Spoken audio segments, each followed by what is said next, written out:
Dios siente una profunda compasión por su pueblo. Bienvenidos al resumen semanal de la lección de la Escuela Sabática para Adultos. Lección número 4 para el 25 de enero de 2025. Dios es apasionado y compasivo. Es el título que lleva esta lección. El texto para memorizar lo encontramos en Isaías capítulo 49, versículo 15. ¿Se olvidará la mujer de lo que dio a luz para dejar de compadecerse del hijo de su vientre? Aunque ella lo olvide, yo nunca me olvidaré de ti.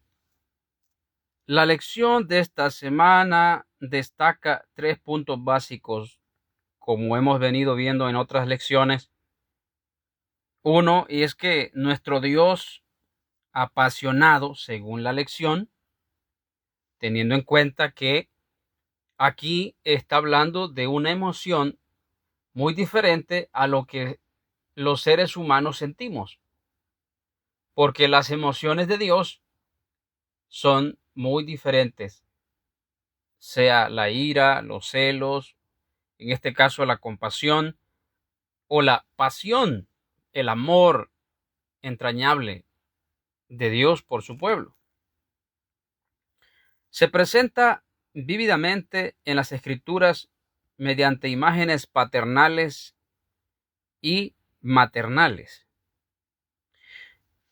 2, es que Él es compasivo y es retratado de manera sorprendente en las Escrituras mediante un lenguaje visceral. Como está hablando de visceral, está hablando del vientre, como lo dice el pasaje, ¿no? Que se olvidará la mujer de lo que dio a luz, o del hijo de sus entrañas, o de su vientre. Y él dice, aunque ella lo haga, yo no me olvidaré de ti. Y número 3 es que nuestro Dios compasivo es celoso, pero de una manera bondadosa y justa.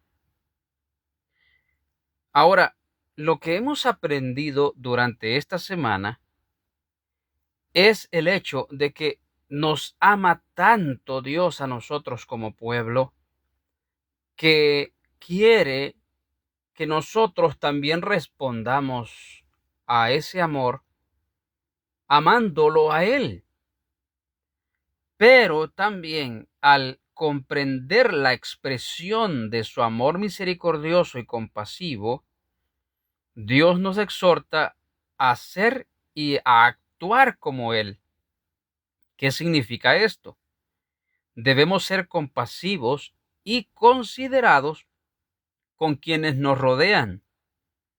Y como iglesia, como pueblo de Dios, tener el propósito de velar activamente por el bienestar de nuestros prójimos.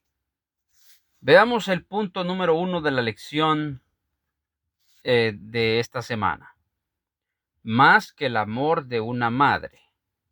Bien, tenemos versículos como el Salmo 103, verso 13, Isaías 49, 15 y Jeremías 31, 20. ¿Qué es lo que se transmiten en esos pasajes? Vemos allí la figura de un padre compasivo, la figura de una madre compasiva. Es decir, que aquí presenta la relación de Dios con sus hijos amados, como lo hace un buen padre y una buena madre. Ahora, según Jeremías 31, 20, Dios considera a su pueblo del pacto como su hijo precioso, el niño en quien me deleito, dice, a pesar de que a menudo el pueblo de Dios se ha rebelado contra él y le causa tristeza. Sin embargo, dice, mis entrañas se conmovieron por él y ciertamente tendré de él misericordia. Sin embargo, como ya hemos dicho en ocasiones anteriores, la misericordia de Dios tiene su límite. Oseas capítulo 1 muestra al pueblo de Israel y presenta al reino de las 10 tribus por la figura de una niña llamada Lo-Ruhama, que fue hija de Gomer, según Oseas 1. Y el nombre Lo-Ruhama significa no misericordia. Es decir, que llegó un momento en que Dios ya no tendría misericordia de el pueblo de las 10 tribus, el reino del norte, y así fue. Segundo libro de los Reyes, capítulo 17, versículo 18, dice que el Eterno por tanto se airó en gran manera contra Israel, o sea, las 10 tribus del norte. Los quitó de delante de su rostro y no quedó sino la tribu de Judá. Por eso la tribu de Judá en Oseas es representada por Lo-Ammi, el tercer niño que nació entre Oseas y Gomer. Y Lo-Ammi significa no mi pueblo. Ahora bien, como lo muestra el punto número 2 de la lección que es del día lunes 20 de enero, que se titula Amor conmovedor, presenta aquí la incalculable profundidad del amor de Dios por su pueblo y lo presenta entre Oseas, Gomer, una mujer que ya vimos ramera. Ahora, siendo que Dios tuvo tanta compasión y tanto amor por su pueblo, llega un momento en que ya no lo considera como su pueblo, Lo-Ammi o Lo-Ammi, no mi pueblo. Sin embargo, Dios ahora deja por un lado el pueblo judío en el año 34 después de Cristo, cuando se acabaron las 70 semanas y el tiempo para el pueblo judío se terminó. De modo que ahora el evangelio, Dios ahora considera a otros como su pueblo. Entramos entonces nosotros en el capítulo 2 de Oseas, donde ahora en el verso 1 se dice: di a tus hermanos Ammi y Ruama. Vemos que el prefijo lo desaparece y ahora sí, misericordia y mi pueblo. Ahora tendré misericordia de mi pueblo. Por eso ahora vemos que el capítulo 2 de Oseas representa a un pueblo en la dispensación cristiana. Los que antes no éramos pueblo de Dios, ahora sí somos pueblo de Dios. Como Romanos 9 lo dice, en el capítulo 9 de Romanos, versículo 25, como también Oseas dice: llamaré pueblo mío al que no era mi pueblo, y a la no amada, amada. Sí, Dios nos ama ahora, ya no más al pueblo judío de antaño, no, ni al pueblo según la carne, sino nosotros. Dios nos ama con un amor conmovedor.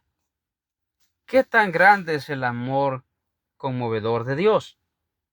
Vamos al punto número 3. La compasión de Jesús.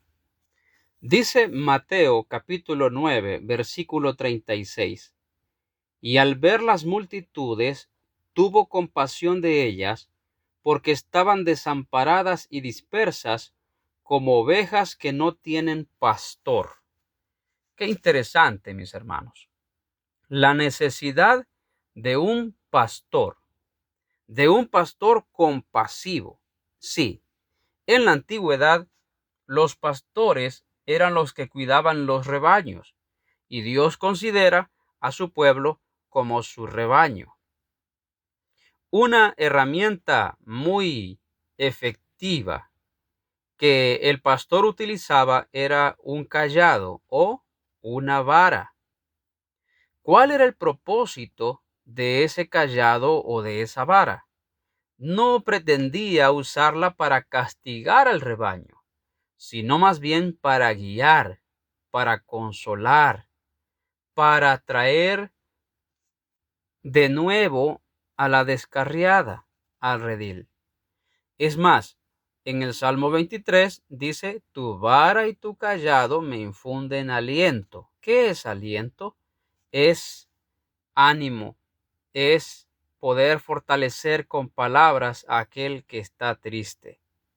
Por eso, Dios hoy con su pueblo se presenta también como un pastor que cuida a sus ovejas.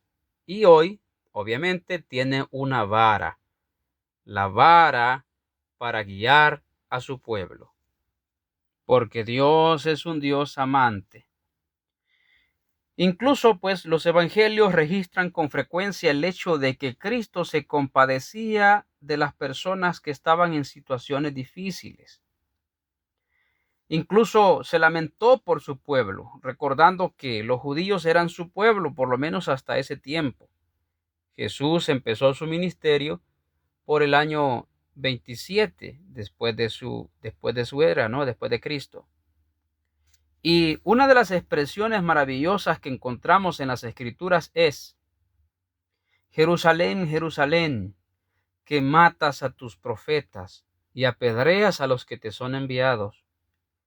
¿Cuántas veces, dice, quise juntar a tus hijos como la gallina junta sus polluelos debajo de las alas, pero no quisiste? Mateo 23, 37. Aquí en este pasaje vemos el lamento de Cristo que coincide estrechamente con el de Dios por su pueblo a lo largo del Antiguo Testamento. De hecho, muchos eruditos bíblicos señalan que la imagen de un ave cuidando de sus crías solo era aplicada a la divinidad en el antiguo cercano oriente. Aquí lo que se ve es una alusión de Deuteronomio 32:11, donde Dios es presentado como un ave que vuela y revolotea protegiendo y velando por la necesidad de sus polluelos. Veamos ahora el punto número 4. ¿Un Dios celoso? A menudo en la Biblia los celos se presentan como algo negativo, y es que esta palabra tiene dos connotaciones. Puede entrañar un celo malicioso como también un celo bueno, y es el que el Señor tiene por su pueblo. Veamos 2 de Corintios, capítulo 11, versículo 2. Porque os celo con celo de Dios, pues os he desposado con un solo esposo, para presentaros como una virgen pura a Cristo. Sí, es que el celo de Dios por su pueblo proviene del profundo amor que siente. Dios desea una relación exclusiva con su pueblo. Solo Él ha de ser su Dios. Sin embargo, a menudo se describe a Dios como un cónyuge despechado, cuyo amor no es correspondido. Exactamente lo que estamos viendo en Oseas. Por lo tanto, los celos o la pasión de Dios nunca son caprichosos o sin motivo, sino que siempre responden a la infidelidad y a la conducta indebida de su iglesia. Los celos de Dios no tienen las connotaciones negativas de los celos humanos. Nunca obedecen a la envidia, sino al legítimo anhelo de disfrutar de una relación exclusiva con su pueblo y para el bien del mismo, o sea, de su pueblo. Veamos por último el punto número 5. Compasivo y apasionado. Sí, la palabra apasionado más bien podría causar un poco de incomodidad en algunos, siendo que la pasión también tiene una connotación negativa.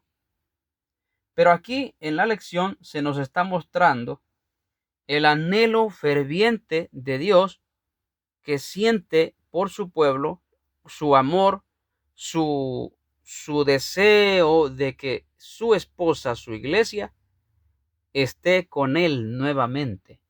La busca. Quiere tener una intimidad con sus hijos, con su pueblo. Es más, la expresión del significado del amor en 1 Corintios 13 se aplica directamente a Dios. ¿Por qué? Veamos el verso 4. El amor es sufrido, es benigno. El amor no tiene envidia. El amor no es jactancioso, no se envanece, no hace nada indebido, no busca lo suyo, no se irrita, no guarda rencor. Estoy en el 5, versos 6 al 8. No se goza de la injusticia, mas se goza de la verdad. Todo lo sufre, todo lo cree, todo lo espera, todo lo soporta. El amor nunca deja de ser. Pero las profecías se acabarán y cesarán las lenguas, y la ciencia acabará. Al leer estas palabras, cualquiera podría decir, bueno, así quiero que me amen. Pero no, debemos pensar y procurar amar como aquí se nos está presentando. Cerramos este resumen con un par de textos inspirados en Testimonios para los Ministros, capítulo 1. Testifico a mis hermanos y hermanas que la Iglesia de Cristo, por debilitada y defectuosa que sea, es el único objeto en la tierra al cual Él concede su suprema consideración. Ministros y toda la Iglesia, sea este nuestro lenguaje, un lenguaje que salga de corazones que respondan a la gran bondad y al amor de Dios hacia nosotros como pueblo y como individuos. Espera, oh Israel, en el Señor, desde ahora y para siempre. Los que estáis en la casa del Eterno, en los atrios de la casa de nuestro Dios, alabad al Señor porque Él es bueno, porque para siempre es su misericordia, porque el Señor ha escogido para sí a Israel, posesión suya, porque yo sé que el Señor es grande y el Señor, Señor de señores, mayor que todos los dioses. Su iglesia ha de semejarse a un templo erigido a la semejanza divina, y el arquitecto angelical ha traído del cielo su áurea vara de medir para que cada piedra pueda ser labrada y escuadrada según la medida divina y pulida para brillar como emblema del cielo, irradiando en todas direcciones los rayos brillantes y claros del sol de justicia. Gloria a Dios, mis hermanos. Ahora invitamos a todos a leer el capítulo titulado Las Bienaventuranzas en las páginas 21 a las 74 del libro El Discurso Maestro de Jesucristo de Elena de White. Paz a todos. Un gran abrazo.